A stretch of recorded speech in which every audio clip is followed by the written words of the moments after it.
नि जे बानजायनाय अंडर 13 बॉयज और अंडर 15 गर्ल्स बे मोन्नैबो टुर्नामेन्टनि दिनै भेरगावआव अंडर 15 गर्ल्सनि फाइनाल माने मैच दा बे समाव सोलिगासिनो दङ आरो गाबोनो अंडर 13 जे बॉयज दङ बे चिरांनि खासिकत्रा प्लेग्राउन्डआव बे फाइनाला जागोन।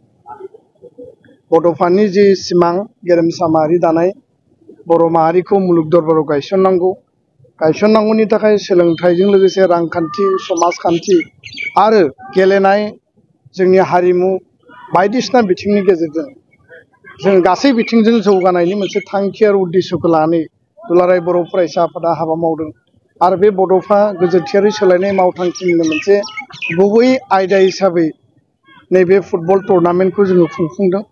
देग्लाय बोसोराव जायफोर दखराया जिल्लायाव चेम्पियन जाबाय जिल्लानिफ्राय चेम्पियन जानाया दिनै मिरुआव गेलेदों आरो 2 आरो 3 नभेम्बराव जागायनाय माने डे लं सानसेयावनो जोङो हल डे बे गेमखौ खुंफुंदोंमोन आरो दिनै फाइनाल गेमखौ जोङो मोनफैनो हादों।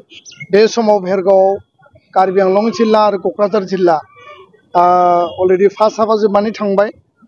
क'क्राझार कार्बि आंलं 1 आरो क'क्राझार 0 बे मोननै दिनै स्करा सोलिगासिनो दङ। दा सेकेन्ड हाफा जागायबाय। जों मिजिंथिदों जे दुलाराय बर' माहारिनि जिउ जारिमिनाव बा लामा हान्थिनायाव जोंनि यां जेनेरेशनखौ जोंनि यां टेलेन्टफोरखौ साफा साफा प्रफेशनेल प्लेयार जेरै दुर्गा बर' हलिचरन नार्जारी अपुर्णा बर' बिथांमोन बायदि जों प्लेयार आरोबाव जोङो सृष्टि खालामनायनि जे जोंनि मुल गुबै उद्देश्य आरो नेशनेल लेभेलाव स्टेट लेभेलाव इन्टारनेशनेल लेभेलाव जोङो गोबां प्लेयार्स दिहुननानै बिथांमोननि स्पर्ट्सनि गेजेरजों केरियार दानाय स्पर्ट्सनि गेजेरजों गावनि जिउखौ माने दैदेनलांनाय आरो बर' माहारियाव स्पर्ट्स पार्सनेलिटिनि जि संख्या बियो जाहाथे जोबनो रोङै ओंखारो बे मोनसे मटिभेशन आरो दिनै बे गेमनि गेजेरजों गोबां दिनै उइमेन जि माने फुटबल बा हिन्जावसाफोरनि जि फुटबल बेयाव एनकारेजमेन्ट मोनदों। मिजिंथिदों इयुनाव जोङो बिथांमोनखौ डिस्ट्रिक्ट स्टेट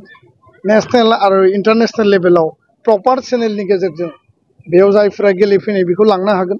खारन नोंथांमोना मिथिगौ बड'फा एफसि थांनाय बोसोराव जोङो अंडर 13 नि थाखाय खालामदोंमोन आरो बिथांमोना स्टेट गेलेदों स्टेटनिफ्राय दा आई लीगआव नेशनेल लेभेलाव गेलेगोन आरो बेखाय एबसुनि जे हाबा मावनाय जेब्लायबो जों सिस्टेमेटिक डिसिप्लिन आरो प्रपार बेबस्थानि गेजेरजों खालामदों आरो बे गेलेनायनि गेजेरजों समाज बेरेखा ड्राग्स जौ जुवा बायदिनि जे मोनसे स्ल'गान बे स्ल'गानखौबो जों लाफादों।